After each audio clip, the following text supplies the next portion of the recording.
नमस्कार दोस्तों, आप सभी कैसे हैं। आशा करता हूं कि आप सभी स्वस्थ होंगे और मस्त होंगे। दोस्तों, जैसा कि आप सभी जानते हैं कि मध्यकालीन भारत का इतिहास बहुत ही मोस्ट इम्पॉर्टेंट टॉपिक है। इसमें एक बहुत ही जहां से ज़्यादा क्वेश्चन बनते हैं, प्रांतीय स्वतंत्र राजवंश, ये टॉपिक हम लोग डिस्कस करेंगे। ये टॉपिक शुरू करें इससे पहले आप सबसे विनम्र निवेदन है कि मिशन जीएस आप सब यदि सब्सक्राइब नहीं किए हैं तो कृपया सब्सक्राइब कर लें, लाइक करें और कमेंट जरूर करें। दोस्तों, आइए आज का नया और मोस्ट इम्पॉर्टेंट टॉपिक प्रांतीय स्वतंत्र राजवंश के बारे में हम लोग अध्ययन करेंगे। तो इस क्रम में पहला क्वेश्चन है दोस्तों, निम्नलिखित में से कौन सा युग्म सही सुमेलित है। दोस्तों, इसमें 4 युग्म दिए हुए हैं, इसमें से आपको बताना है कि सही सुमेलित कौन सा है। तो 4 में से हम बता दें कि ऑप्शन नंबर बी ये सही सुमेलित है। दोस्तों, क्या ऑप्शन नंबर बी, गुरु अर्जुन देव, गुरु अर्जुन देव ये सुमेलित है आदि ग्रंथ से, ये सही सुमेलित है। दोस्तों, जैसा कि आप जानते हैं कि गुरु अर्जुन देव सिखों के 5वें गुरु थे। आदि ग्रंथ को 1604 ईस्वी में गुरु अर्जुन देव ने पूर्ण किया था। अगला क्वेश्चन देखते हैं दोस्तों, अहमदनगर के निजाम शाही वंश का अंत कैसे हुआ। भाई, निजाम शाही वंश का अंत कैसे हुआ, ये मोस्ट इंपॉर्टेंट है।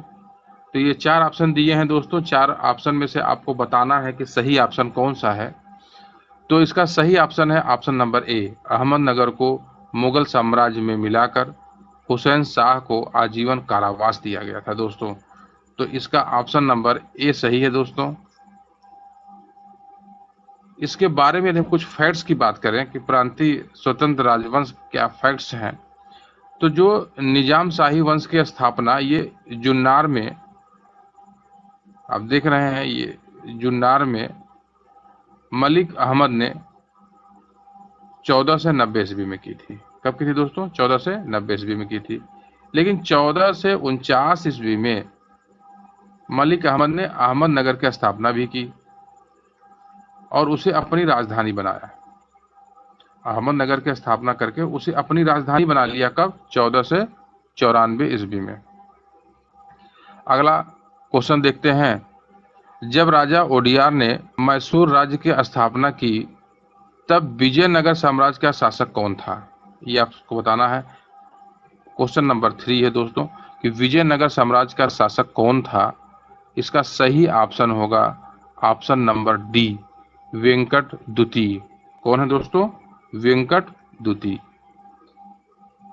ये 1578 ईस्वी से 1617 ईस्वी तक राजा ओडियार ने शासन किया और 1612 ईस्वी में उन्होंने मैसूर राज्य की स्थापना की।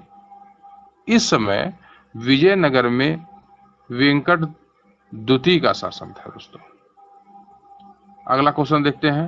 क्वेश्चन नंबर 4 है कि निम्नलिखित में से कौन सा एक काकतीय राज्य में अति महत्वपूर्ण समुद्री पत्तन था। भाई, काकतीय साम्राज्य में एक महत्वपूर्ण समुद्री पत्तन कौन था।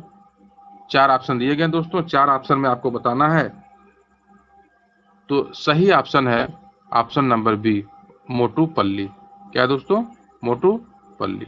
ये चलिए दोस्तों, अगला क्वेश्चन है कि हल्दी घाटी के युद्ध में महाराणा प्रताप की सेना के सेनापति कौन थे। तो एक तो आप ऐसे जान सकते हैं कि भाई महाराणा प्रताप के जो सेनापति थे वो मोहम्मदन थे। यहाँ पे आप यहाँ पे देख रहे हैं कि 3 को छोड़ दिया जाए तो एक मोहम्मदन है, हकीम खान। तो इसका आप समझ सकते हैं कि कौन सा ऑप्शन सही है। Option number C. कौन है दोस्तों? हकीम खान। हल्दी घाटी का जो युद्ध हुआ था दोस्तों, ये 1576 ईस्वी में मेवाड़ के शासक महाराणा प्रताप और मुगल शासक अकबर के बीच में हुआ था। प्रश्न नंबर 6 है कि शेर शाह का उत्तराधिकारी था। ये आपको बताना कि शेर शाह का उत्तराधिकारी कौन था। दोस्तों, प्रश्न नंबर 6 है, तो इसका सही ऑप्शन है इस्लाम शाह। ऑप्शन नंबर बी, इस्लाम शाह। क्वेश्चन नंबर 7 है कि शेर शाह का मकबरा कहाँ है। तो शेर शाह का मकबरा दोस्तों आप जानते हैं कि सासाराम में है। शेर शाह सूरी का जो मकबरा है ये सासाराम कहाँ स्थित है, बिहार में स्थित है। तो शेर शाह ने वास्तुशिल्प के क्षेत्र में उत्कृष्ट योगदान सासाराम में अपना स्वयं का मकबरा बनवा कर दिया था। उन्होंने क्या किया, अपना स्वयं का मकबरा बनवाया। किसमें बनवाया था, वास्तुशिल्प के क्षेत्र में। इसे कहा जाता है कि इन्होंने वास्तुशिल्प के क्षेत्र में उत्कृष्ट योगदान दिया है। तो सासाराम कहाँ है दोस्तों, बिहार में। अगला क्वेश्चन है, क्वेश्चन नंबर 8 है कि भूमि लगान के एकत्रीकरण के लिए दिए जाने वाले ठेके का नाम क्या है। भाई किसी को ठेका दिया जाएगा कि भैया ऐसा करिए, आप लगान को इकट्ठा करिए, एकत्रित करिए, कलेक्ट करिए कहीं पे, तो इस ठेके का क्या नाम था, इसे आपको बताना है। प्रश्न नंबर 8 है दोस्तों। तो सही उत्तर है इजरा। क्या है, इजरा। ऑप्शन नंबर बी, इजरा। प्रश्न नंबर 9 है दोस्तों, किस वंश ने ओरछा को बुंदेलखंड की राजधानी बनाया था। भाई बुंदेलखंड की राजधानी बनाया था तो कौन बनाएगा, बुंदेल बनाएंगे। ऑप्शन नंबर ए। जो बुंदेल सरदार थे चंपत राय के पुत्र छत्रसाल को औरंगजेब ने 4000 का मनसब प्रदान करने सहित उसे राजा की उपाधि से सम्मानित किया था। चांदी का सिक्का रुपया किसने शुरू किया। भाई चांदी का सिक्का रुपया शेरशाह ने प्रारंभ किया था, आप जानते ही हैं। ये पूछा जा सकता है कि चांदी और तांबे के सिक्के का अनुपात क्या था। तो 1:64। क्या दोस्तों, 1:64। तो इसका सही ऑप्शन है option number B. Option number B. अगला क्वेश्चन देखते हैं कि गोलकुंडा को वर्तमान में क्या कहा जाता है। गोलकुंडा को वर्तमान में क्या कहा जाता है, इसका सही ऑप्शन आपको बताना है। गोलकुंडा को वर्तमान में क्या कहा जाता है, हैदराबाद। क्या कहा जाता है दोस्तों, हैदराबाद। तो गोलकुंडा वर्तमान में हैदराबाद आंध्र प्रदेश में स्थित है। गोलकुंडा राज्य की स्थापना साम्राज्य के विभाजन के पश्चात कुली कुतुब शाह ने की थी। अगला क्वेश्चन है दोस्तों, कौन सा राजवंश मध्य प्रदेश में, यहाँ से होगा दोस्तों, में नहीं, टाइपिंग में थोड़ा सा मिस्टेक हो गया है। कौन सा राजवंश मध्य प्रदेश से संबंधित है। कलचुरी, प्रतिहार, चालुक्य, काकतीय। ये इसमें से आपको सही ऑप्शन बताना है। तो सही ऑप्शन है दोस्तों ऑप्शन नंबर ए, कलचुरी। क्या दोस्तों, कलचुरी। प्रश्न नंबर 13 है कि गीत गोविंद काव्य के रचयिता कौन है। गीत गोविंद काव्य के रचयिता कौन है दोस्तों, इसका सही ऑप्शन होगा ऑप्शन नंबर ए, जयदेव। कौन है दोस्तों, जयदेव। गीत गोविंद के रचयिता जयदेव हैं। जयदेव क्या है, ये बंगाल के सेन वंश के राजा लक्ष्मण सेन के दरबारी कवि थे। राजा लक्ष्मण सेन के दरबारी कवि थे कौन, जयदेव। चलिए दोस्तों, अगला क्वेश्चन है क्वेश्चन नंबर 14। सवाई राजा जयसिंह द्वारा प्रथम वेधशाला जंतर मंतर कहाँ स्थापित की गई है। तो ये आपका सही आंसर आपको बताना है 4 ऑप्शन में से। तो पहला है ये ऑप्शन नंबर ए है, जयपुर में। कहाँ है दोस्तों, जयपुर में। क्वेश्चन नंबर 15 है दोस्तों, शेर शाह सूरी का मकबरा कहाँ स्थित है। ये क्वेश्चन दोबारा रिपीट हो गया दोस्तों, आप जानते हैं कहाँ स्थित है, सासाराम में। और सासाराम कहाँ है, बिहार में। कहाँ दोस्तों, बिहार में। शेर शाह सूरी की मृत्यु हुई कहाँ हुई थी भाई, 4 ऑप्शन दिए हैं। आगरा में हुआ था कि कलिंजर में हुआ था, रोहतास सासाराम में हुआ था। सासाराम में क्या है, मकबरा है। तो ऑप्शन नंबर इसका कौन सा सही है, क्वेश्चन नंबर 16 का बी, कालिंजर में हुआ था। कहाँ, कालिंजर में। शेर शाह की मृत्यु कालिंजर अभियान के समय हुई थी। उस समय क्या है कि दोस्तों, एक तोप का गोला जो है फट गया था। वो शेर शाह के पीछे से आके चोट लग गया और वो घायल हो गए। जब सैनिक ने ये बताया कि कलिंजर किले की विजय हो गई है, उन्होंने जैसे विजय की सूचना दी, उसी समय वो सूचना पाके कि हमारा विजय हुआ, वो उनकी मृत्यु हो गई। प्रश्न नंबर 17 है दोस्तों, वह कौन सा सेना नायक था जिसे बीजापुर के सुल्तान ने 1659 ईस्वी में शिवाजी को कैद करने या मार डालने के लिए भेजा था? ये आपको बताना है कि क्वेश्चन नंबर 17 का ऑप्शन नंबर कौन सा सही है? तो ऑप्शन नंबर बी, अफजल खां को। किसको भेजा था? अफजल खां को। तो 1659 ईस्वी में बीजापुर के सुल्तान ने अपने एक सरदार अफजल खान, किसको दोस्तों? अफजल खान को शिवाजी को कैद करने या फिर मार डालने के लिए भेजा था। अपने मधुरा विजयम काव्य में अपने पति के विजय अभियानों का वर्णन करने वाली कवयित्री कौन थी? ये आपको बताना है। 4 ऑप्शन दिए गए हैं दोस्तों, इसमें से सही ऑप्शन आपको बताना है। तो सही ऑप्शन क्या है? Option number B, Ganga Devi. प्रश्न 19 है कि किस मध्यकालीन भारतीय शासक ने पट्टा एवं कबूलियत की व्यवस्था प्रारंभ की? मध्यकालीन भारत शासक ने पट्टा और कबूलियत की व्यवस्था प्रारंभ की दोस्तों। मोस्ट इंपॉर्टेंट है, इसमें आपको सही ऑप्शन बताना है। 19 का सही ऑप्शन कौन है दोस्तों? शेर शाह ने। कौन किया था? शेर शाह ने।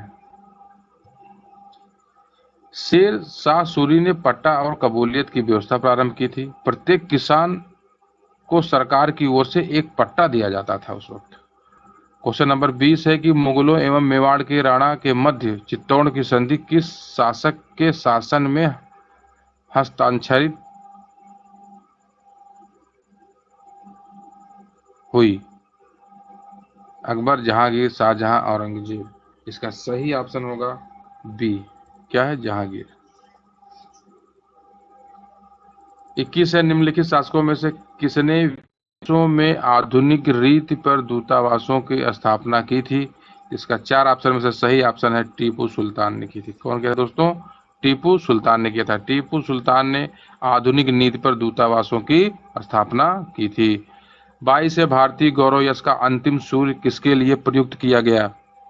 इसमें 4 ऑप्शन दिए गए दोस्तों, इसमें आपको बताना है कि सही ऑप्शन कौन सा है। तो ऑप्शन नंबर ए, शिवाजी। किसके लिए?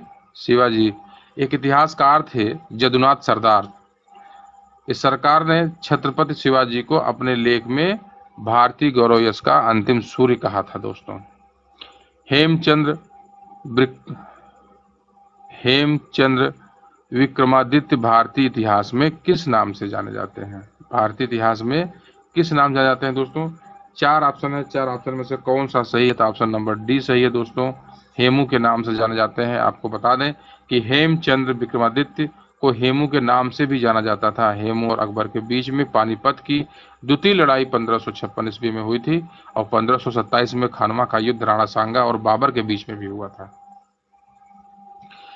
प्रश्न नंबर 24 है दोस्तों, शुद्ध चांदी के रुपए का चलन किसने किया? शुद्ध चांदी के रुपए का चलन किसने किया दोस्तों? ये आपको बताना है। तो 24 का ऑप्शन नंबर बी सही है। किसने किया था? शेर शाह। किसने किया था? शेर शाह।